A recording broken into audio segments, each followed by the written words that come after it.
let's see. Should be live soon. Maybe not. Let's refresh this. There we go.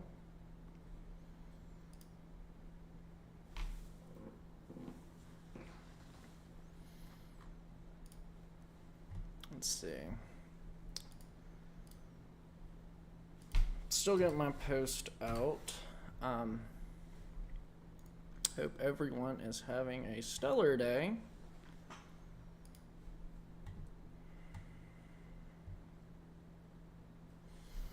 Let's see.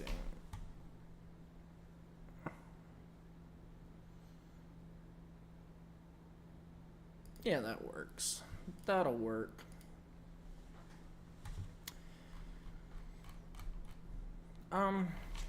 So yeah, before we start, well, I guess we'll just start it and then I'll get into my talk about what was going on yesterday after the stream before the game night stream. That was fun last night. But today is Wednesday, January 7th, 2026. This is episode number 31 of Addressing the Issues. So yeah, after my stream yesterday, I went out. I wanted to get a Arizona iced tea. It's been a while since I'd had one. Probably over a year. Definitely over a year, actually.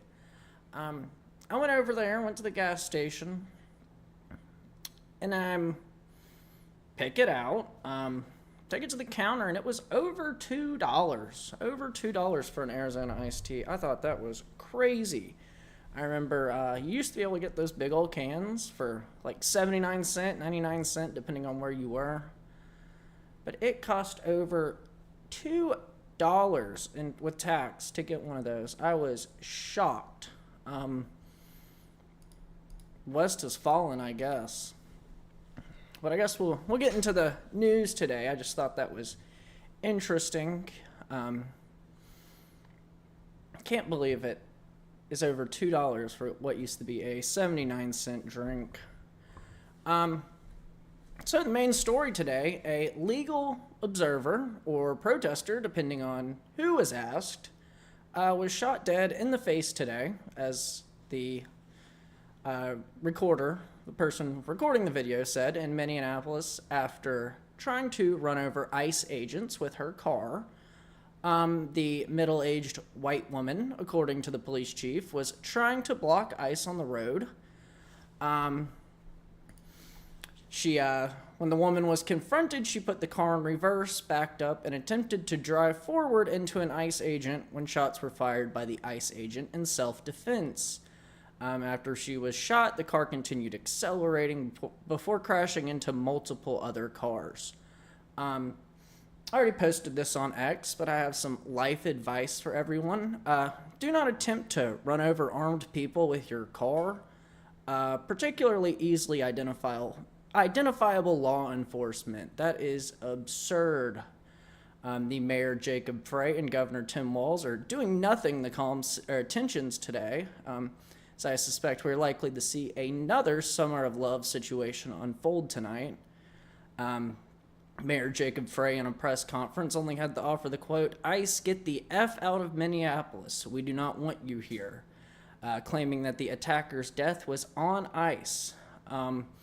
Governor Tim Walz called it propaganda when referring to the attack caught on video from multiple angles. That's somehow propaganda.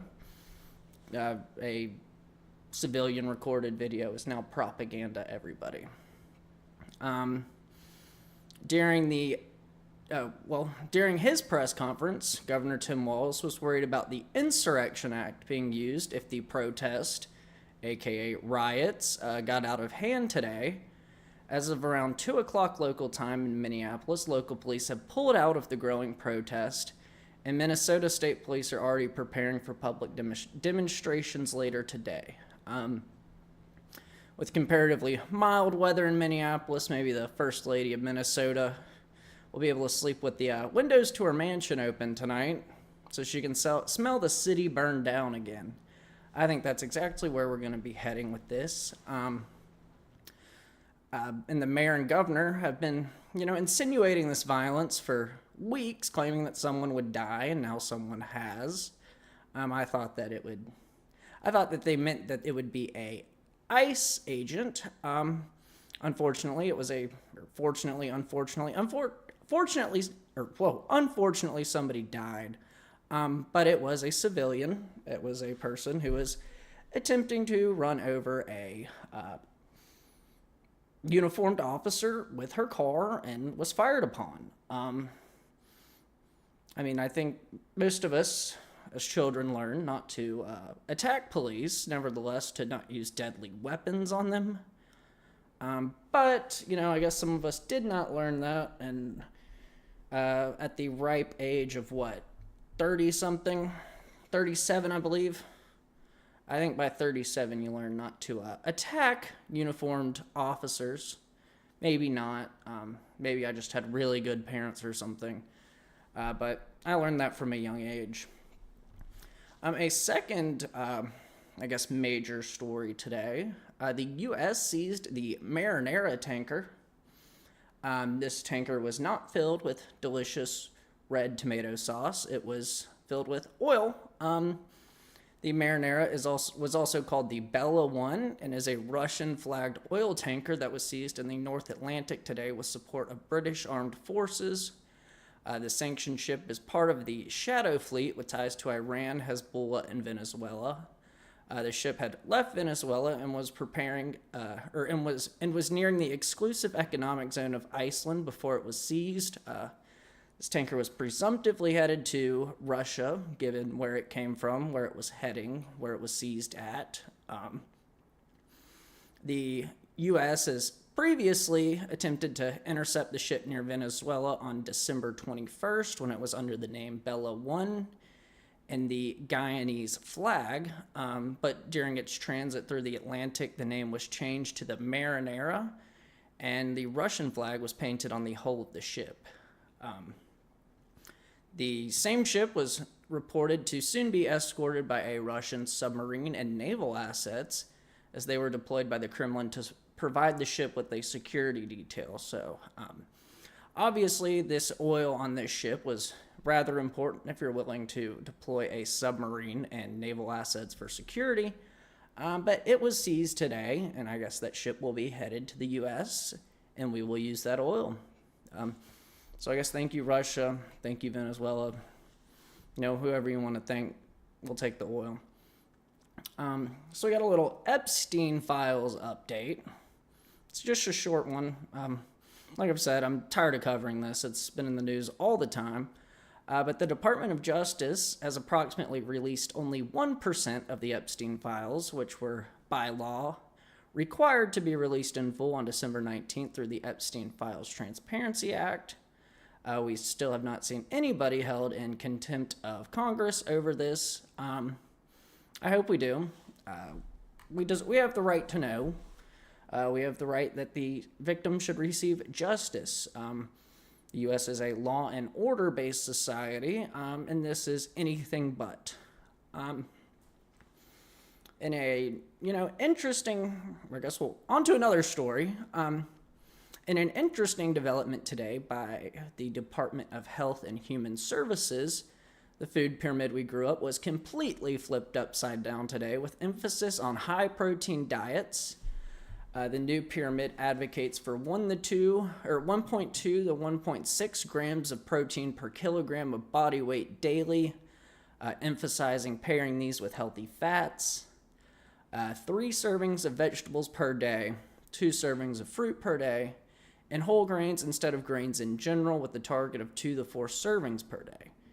The new pyramid emphasizes eating real food, or food that is not highly processed with few ingredients without added sugars, industrial oils, artificial flavors, or preservatives, and nutrient-dense food while reducing reliance on highly processed foods. The new pyramid also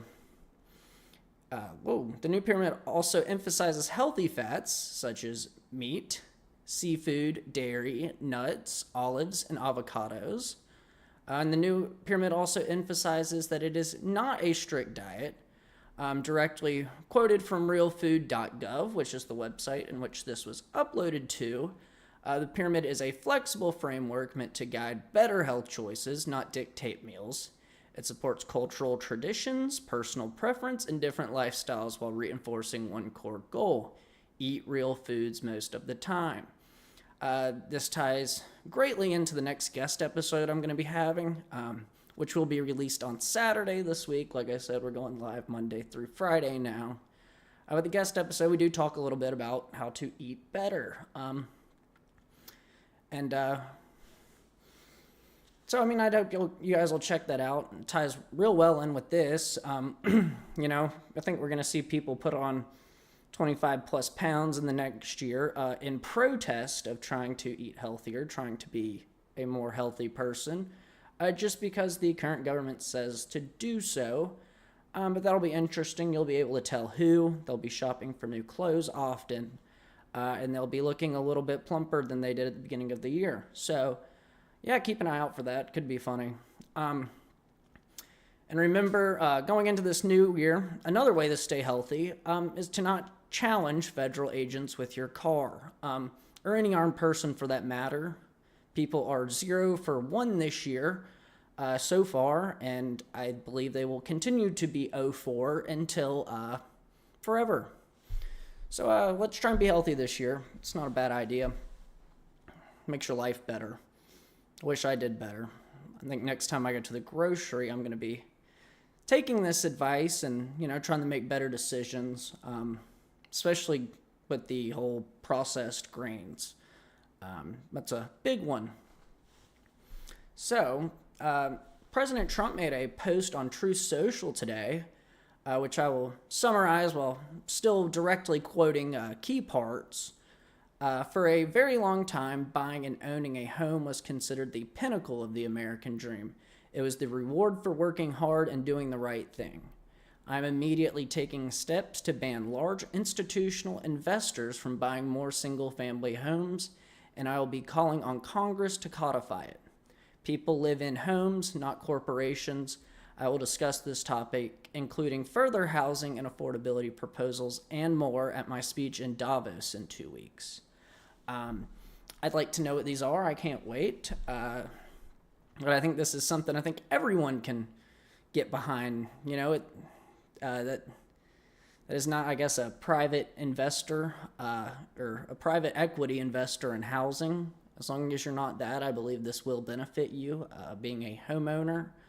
But this is something that is a true impediment regarding home ownership for the first time for first-time home buyers. You know, it's not fair. I normally don't talk about fair on my channel. As kids, we've all, you know, said, oh, this isn't fair, and then your parent or grandparent, whoever, corrects you, and they say, you know, life's not fair. But this is like an entirely different level of unfair when new families are bidding against multi-billion-dollar companies and funds to buy homes, buy their first home, buy their second, whichever one it is. You shouldn't be bidding against multi-billion-dollar companies. They have a little bit more money than you. They're going to be able to offer more, generally, unless you have that kind of money, which I don't believe any of us do. Nobody watching this probably does. But homes that these companies these are homes that these companies are never going to live in. They only are going to rent them out for profit, and probably to the same people, the same families that wanted to buy the home. They'll now be renting that home. They won't own it. They'll be paying monthly to somebody else to live in that home that they should have been able to buy first. But that's actually, you know, not fair, and is like the exact antithesis of what we grew up believing the American dream was.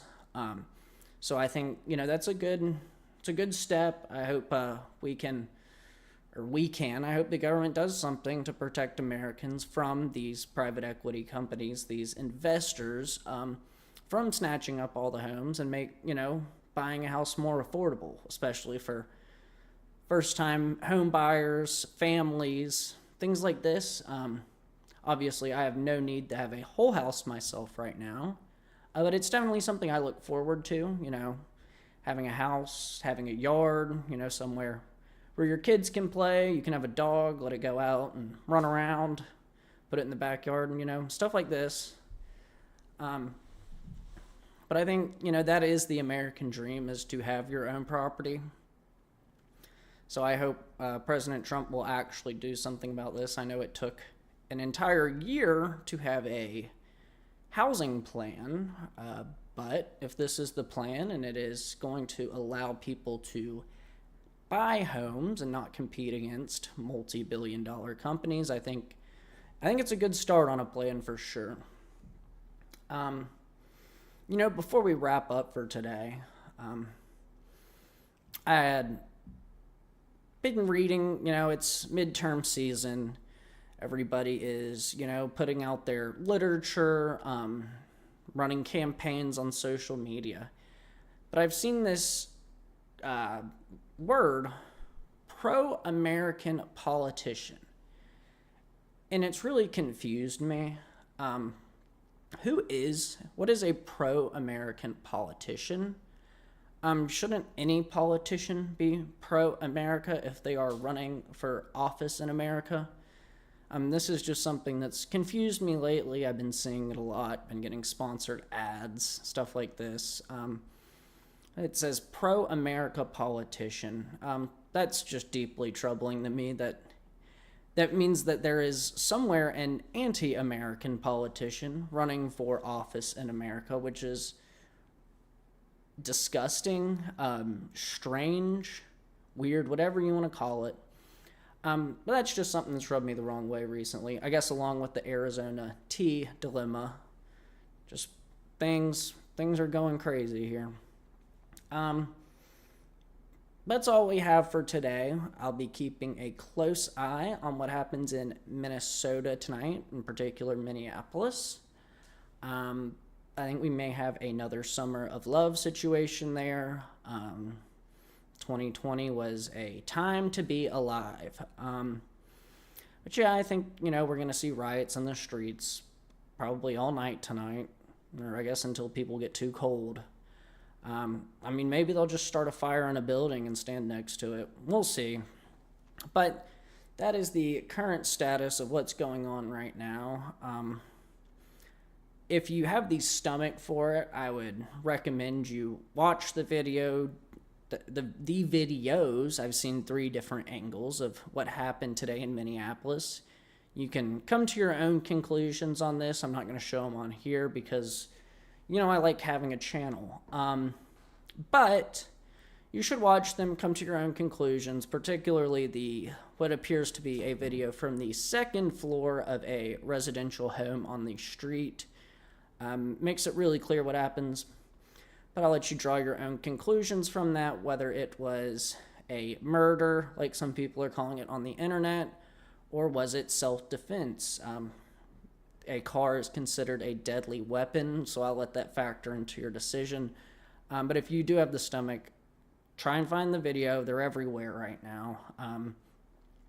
Watch it, come to your own conclusions.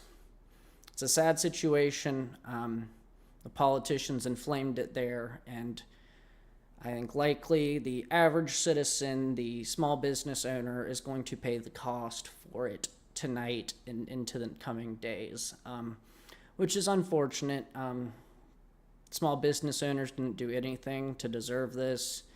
You probably won't see any child rearing centers on fire, but you'll probably see government buildings, small businesses, liquor stores, stuff like this, all ablaze tonight. And yeah, that's where we're at right now. The time's just ticking down until it happens. If only the politicians that ran the state and local, city, would be willing to step in and quell these fears, quell this anger that these people have. Maybe this could be prevented from getting out of hand like 2020 was. I highly doubt. They have demonstrated today that they have no intentions of doing so.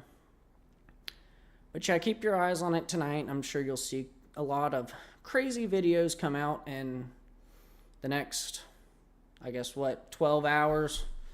Once night falls, I'm pretty sure it's going to go crazy there, as if it hasn't already been crazy today.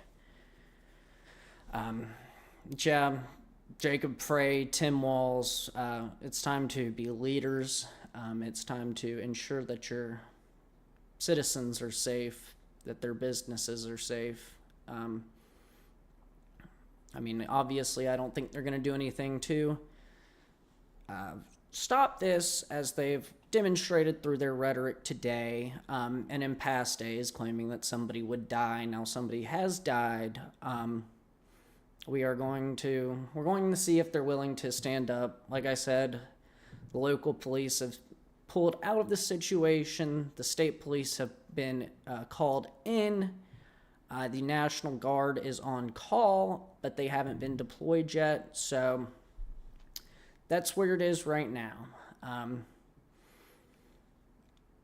Hopefully they will use the National Guard to ensure that life and property are maintained. But I think it'll be another too little, too late situation. They'll let it get out of hand first, and then the National Guard will be called in to clean up the mess afterwards. That's all we have for today. Like I said, keep an eye on that. If you would, I'd appreciate it if everybody would like, comment, subscribe, follow on Rumble, subscribe on YouTube. I'm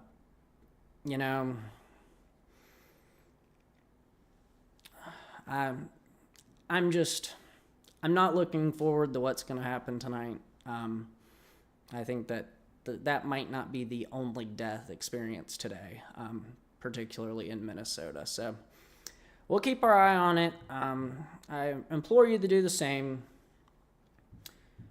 I guess I'll sign off here, and, game night last night was a success at least, so we had a lot of fun doing that. We'll probably do a couple more of those soon. Got some new people to come in, stop by, hang out with. It was a lot of fun. But yeah, that's all we have for today. To all my people on the East Coast, I hope you get home safe. To my people further west, I hope you finish up your workday strong and get home safe as well. I'll see you tomorrow with updates on this situation and probably many more. Thank